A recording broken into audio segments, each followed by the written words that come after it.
welcome to this video. I'm Alina and I'm going to explain about task 8.1. So this task was a voice activated lighting system using a Raspberry Pi and an Arduino Nano. So the goal of this task was to help a human who wants to turn on the lights in the middle of the night. So the solution is a voice activated system where she can simply say lights on and the system automatically turns on the hallway and the bathroom LEDs and activates the fan.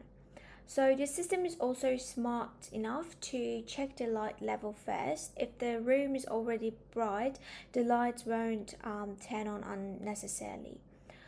So by looking at this data flow diagram, we can understand the process starts from the human speaking into the Bluetooth headphone, which is connected to the Raspberry Pi.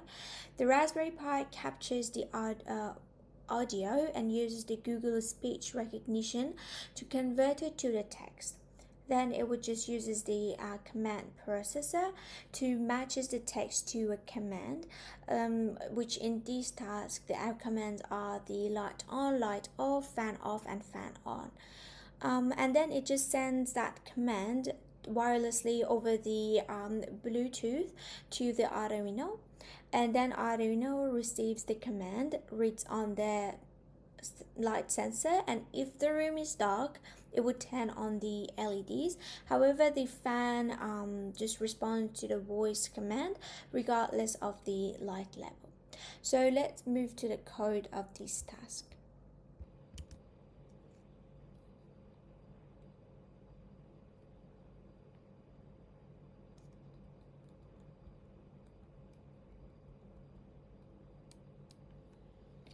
So to connect the Bluetooth headphone to the Raspberry Pi, I used a tool called Bluetooth CTL.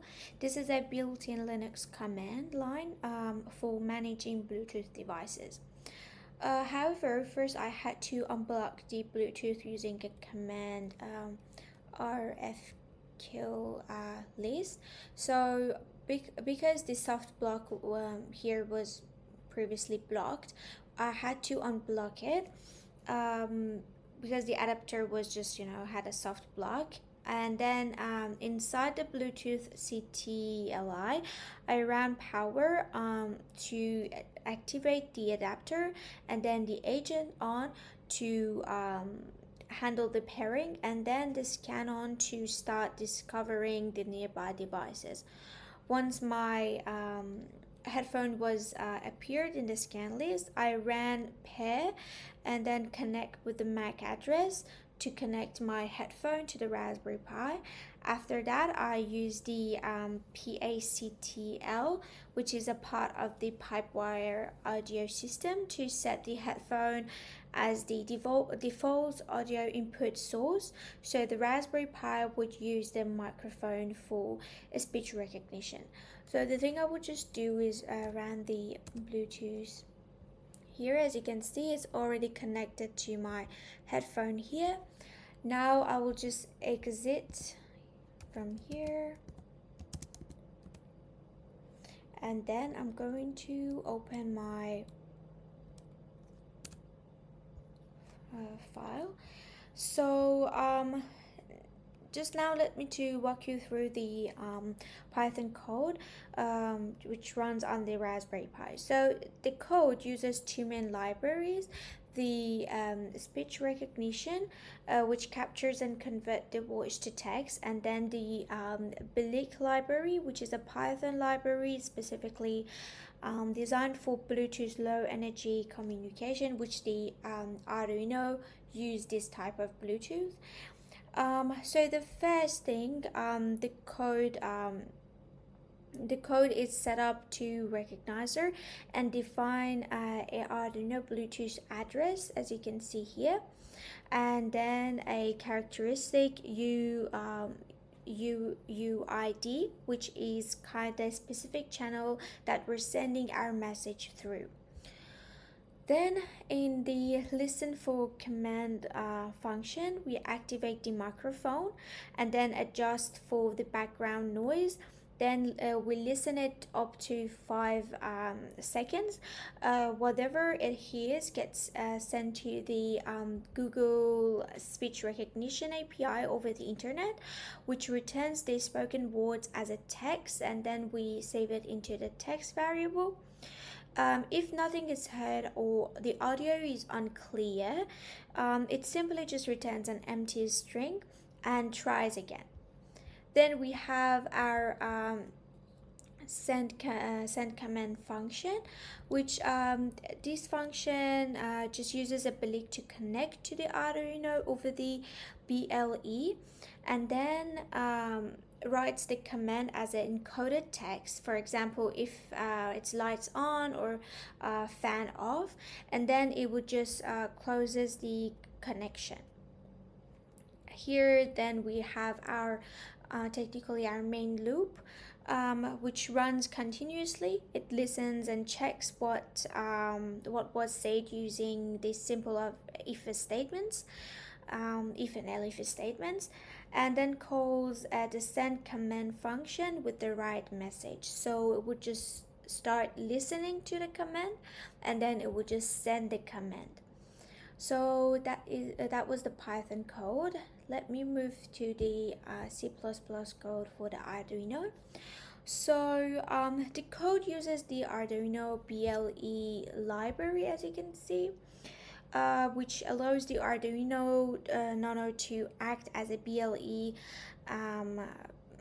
peripheral, which is kind of, it sits and waits for the Raspberry Pi to connect to it.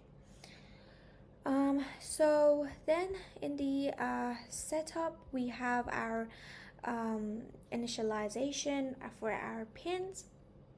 Then we initialize the BLE and give the device name as the Arduino lights here, so the Raspberry Pi can just find it. And we start the advertising here, so the other devices can find that as well.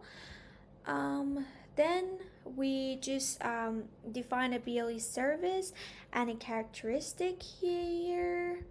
The service is like a category, and the characteristic is the actual value for the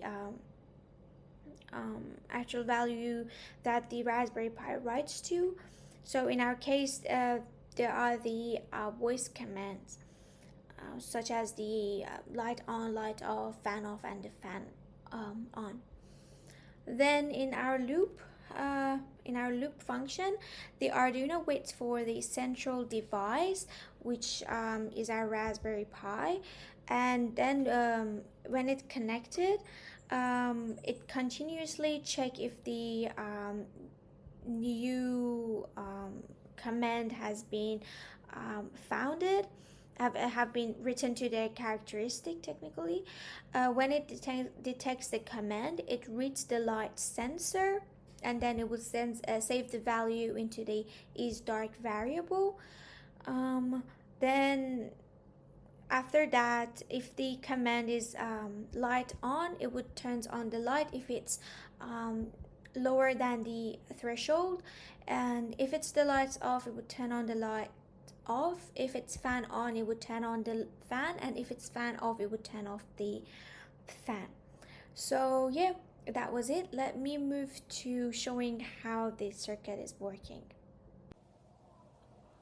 So as you can see here is my circuit. We have our Raspberry Pi here, the Arduino over there, our 3 LEDs which are connected to pin 2, 3, and 4. This one is as the fan LED, which is and then we have our light sensor, which is connected to the 5-volt and the ground pin here. Over here I ran the Python code on the terminal, and I already uploaded the C++ file on the Arduino, but because it's connected to the Arduino IDE still, we can see the result in our serial monitor as well. So the thing I would do here is just put the camera on the circuit and start saying the commands, and then you can see how it works. Lights on, lights on.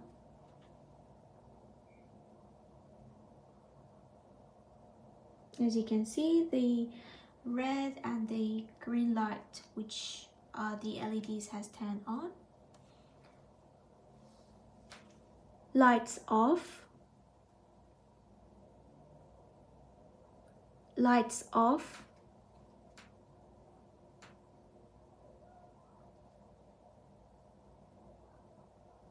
As you can see, they turned off. Now let me try for the fan lights. Fan on,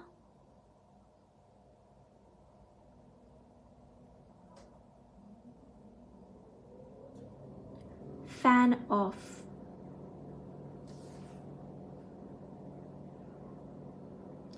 So as you could see, everything is working. One more thing I'm going to try is turning on my phone light, and now trying to turn on the lights. It should not turn on because it's over the threshold, and technically it's not dark for this system. Lights on,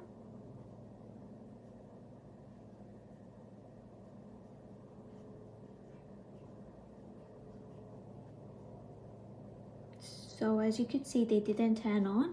And if I show you the serial monitor, it will say that the room is bright enough, so lights not needed. So yeah, that was it. Thank you so much for your time.